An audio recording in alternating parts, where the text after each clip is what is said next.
Sonic speed! Woohoo! Alright, there's no denying this. There is a massive amount of excitement and anticipation for Super Mario Odyssey. I mean, the trailer itself has over 21 million views, almost doubling the Breath of the Wild trailer's views. Almost every Mario fan out there, veteran and newcomer alike, is excited for this game, and the hype just keeps growing and growing with every little detail found, and every person found to share this excitement with.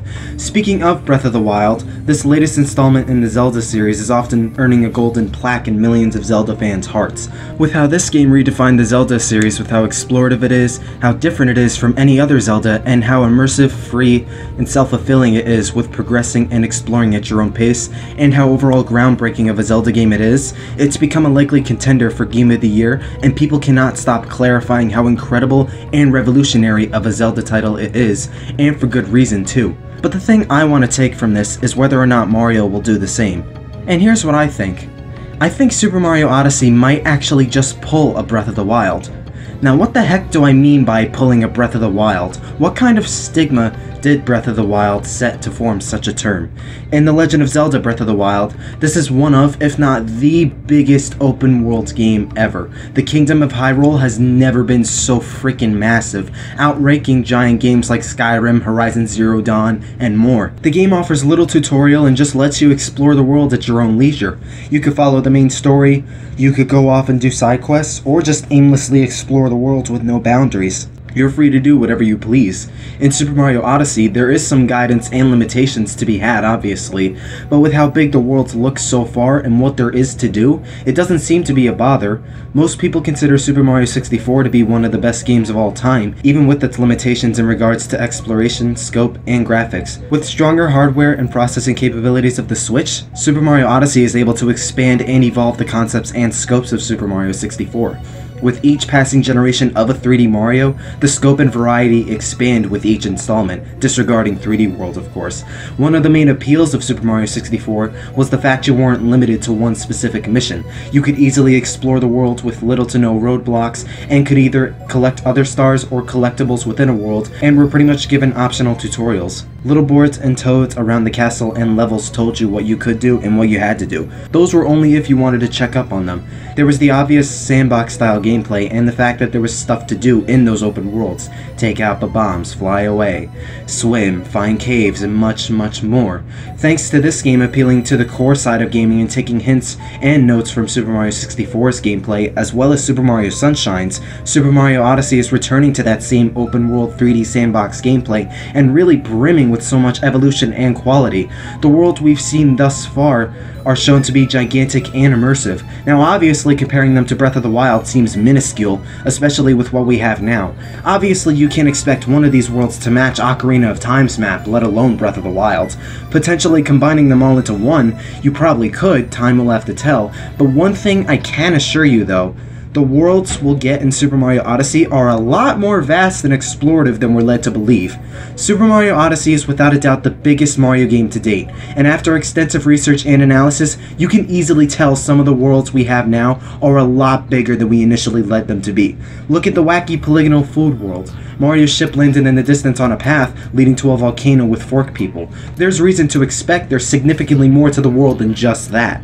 Take a look at Cogwall, the industrial greenhouse reminiscent to Planet Wisp of Sonic Colors.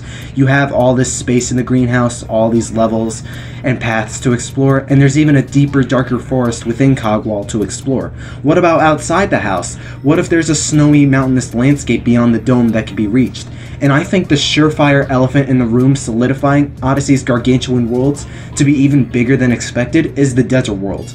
Upon landing, Mario walks down a sandhill, but palm trees are off to the east of him, signifying an oasis of some sort, but Mario's approaching a village, and you could see ruins in the back, and there's an upside-down pyramid back there. There's a lake southeast of the ruins, between the ruins and the presumed oasis. There are platforms overhead, there's land that's traversable off to the west, as in the lost coverage of the game, there's a secret door leading to somewhere all the way in the back of the level, and there could even be some stone structure to the south of that. Yeah, this desert is definitely much grander in scale than we thought, and I think this serves as a precedent for the other worlds to come. In the trailer near the end, Mario walks down a path that would look like either underground, where all the icicles were, or in the pyramid, or they could be in another world entirely. For all we know, that could be an extension of the desert world. This game is definitely pushing the boundaries Mario hasn't really done since the Galaxy games, and just like Breath of the Wild, despite both games taking concepts and ideas done in the past, Zelda's transformed it into something significantly more ambitious and daring than any other Zelda in terms of scope, variety, gameplay mechanics, overall design, and controls. Super Mario Odyssey is the same case as well. I mean, was anyone expecting Mario to very closely return to a 64 moveset? Was anyone expecting Mario to use his hat as a platform or as a springboard for big jumps? Was anyone expecting Mario to run around in a real-world setting with real humans? It's not the main focus nor main gimmick, it's just one of the worlds, but Mario running around in a doppelganger city of New York is certainly un-Mario-like, but in a good way. Mario looks as cartoony and charming as he always does, but he's next to real human beings. Off-putting at first, but it doesn't seem to take away from the overall experience enough to make it bad. It doesn't interfere with the gameplay at all either. If anything, it enhances it by letting Mario climb and explore these streets, steel girders, billboards, and skyscrapers by hand. Honestly, people tend to blow Mario and real humans coexisting way out of proportion.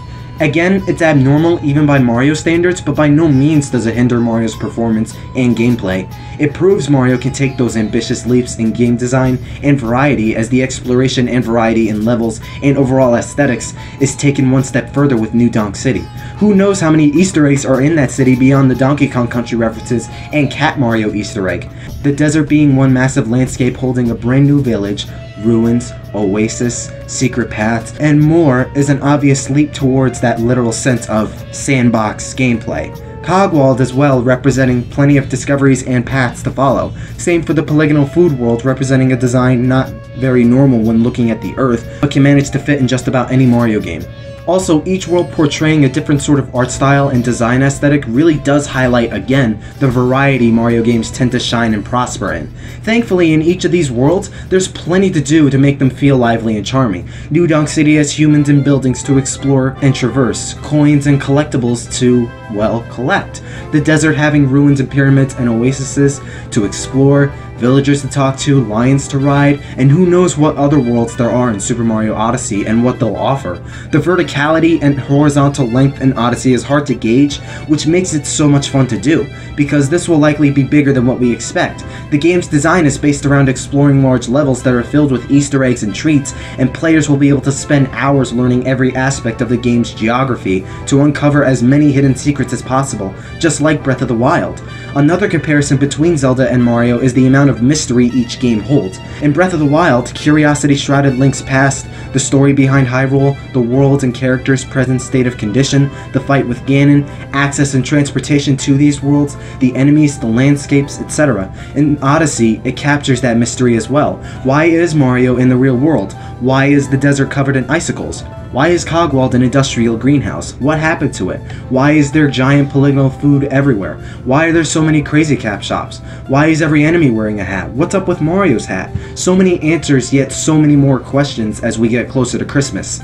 Odyssey has been developed with very much the same creative direction as Breath of the Wild, suggesting that gamers will soon have a chance to play large, sprawling open worlds that cater to Mario's unique playstyle. And here's what I think is key to Super Mario Odyssey's success. Going back to the views on YouTube, Super Mario Odyssey doubled in total views from one trailer that would take 2 Breath of the Wild trailers to match. Not just from this, but because of past sales and experiences, Mario will have a much easier time reaching that broader audience. Don't get me wrong here, Zelda as a whole, not just Breath of the Wild, is a fantastic video game franchise. Millions upon millions of fans adore the Zelda series.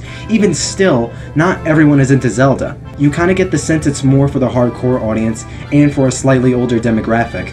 Mario, on the other hand, is easy to access and is welcome for literally anybody, casual gamer, core gamer, and non-gamer alike. Because Mario can easily appeal to the casual and hardcore crowd, as well as work in many different gaming genres, Super Mario Odyssey will easily push sales for itself and the Switch by a lot. Despite it appealing to the core gamers, Odyssey will surely satisfy the casual gamers as well, giving them a fresh new experience as well as a pure 3D Mario experience, not to mention the overall casual appeal of the Switch itself. And just like Zelda, Super Mario Odyssey is easily pulling in millions of older, nostalgic fans of Mario who grew up in the N64 and GameCube days, just as the newer, younger Nintendo fans are dying to get their hands on the game as well. Especially factoring this game coming out this Christmas, as well as holiday releases getting an easier time earning that Game of the Year spot and getting an easier time ripping up hype and excitement, I could see Super Mario Odyssey gaining about as much excitement and anticipation as Breath of the Wild did, dare I say significantly more so. Not to mention, Breath of the Wild was also playable on the Wii U. Super Mario Odyssey will be the first massive exclusive on the Switch. Now don't get me wrong here too, Splatoon 2 and ARMS are big releases for the Switch and are hyped up and big games in of themselves. But if we're talking beyond AAA titles, more like 5-star platinum titles, Mario is easily one of them, and this holiday, even as a standalone Switch title, would prove wonders for the Switch and itself. Breath of the Wild, as a matter of fact, had an over 100% attach rate to every Switch owner, and because of Zelda alone, the Switch was able to sell nearly 3 million Switches in March. Approximately 2.74 million were sold thanks to Zelda alone, which was able to surpass Nintendo's goal of selling 2 million units by the end of March. With other games out on the Switch and Mario coming this holiday, imagine how much more massive the demand and push behind the Switch will gain because of it. It's all because of this I believe Super Mario Odyssey may pull a Breath of the Wild, and maybe even beyond. There's absolutely no doubt in my mind that Super Mario Odyssey looks like a next-gen Mario game, invoked with tons of exploration, ambition, variety, replayability, mystery, and nostalgia. A title that's sure to grasp millions upon millions of people's attentions, gamer or not. This game is getting the spotlight for E3 and makes more than enough sense in doing so, as just like E3 2015 with Breath of the Wild, we'll get even more details on this game. I'm sure we'll get more details regarding the mystery around Mario's hat, more power-ups, and we'll see a number of brand new worlds, and I cannot wait. You really can't help but wonder just what else they'll pull out of the hat and display in whatever world Super Mario Odyssey has to offer, and what the story could be, even beyond Bowser trying to marry Peach. It's so thrilling and exciting seeing this ambitious side of Nintendo with their games recently, with Zelda, ARMS, and Mario showing that vibrantly. There's less than a month until the big show, and with what other gaming announcements there are, Super Mario Odyssey will be the, as well as my biggest anticipation. 7 years, man, technically 15 for such a masterful title to be revealed, can really make a man feel again. The unfathomable, insurmountable amount of hype I'm experiencing, as well as other fans out there, is far too intense, and I am super excited to find out more about this game next month. If you'd like, you're welcome to check out my other videos on my channel as well, talking about other possibilities in Super Mario Odyssey regarding characters, worlds, and more. Those might help hold you over until E3 and Mario Odyssey's release upon future uploads as well. You might enjoy other content I have as well beyond Mario, so go check it out for yourself. But that'll be all for this video. Stay super, everyone.